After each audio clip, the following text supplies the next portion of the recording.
A coronary angiography, or cardiac catheterization, is an X-ray examination of the vessels and chambers of the heart, often done to identify any narrowed or clogged coronary arteries that are preventing blood from reaching the heart muscle.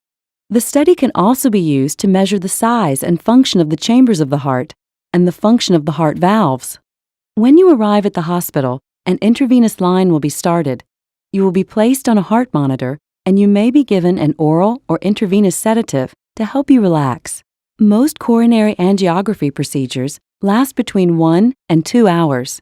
Before the procedure, you will be placed on a table equipped with a fluoroscope, an X-ray imaging device.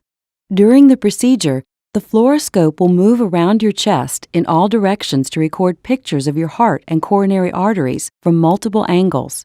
Most cardiac catheterizations take place through the femoral artery in the groin, but can also be done through an artery in the arm. The doctor numbs the skin in your groin area and inserts a needle into your femoral artery. Once the needle is placed, a wire is passed through the needle and gently guided through the arterial system to the heart.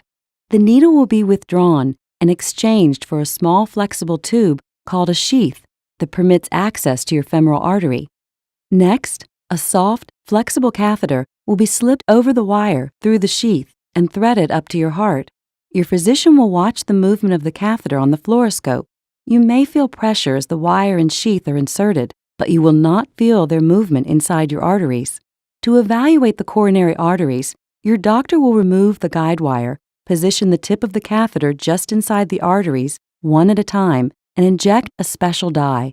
This dye allows the fluoroscope to take X-ray images, called angiograms, of the artery's interior.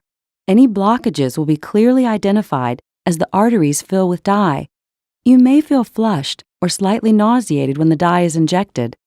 After sufficient images of both coronary arteries and their tributaries have been recorded, the catheter will be removed through the groin.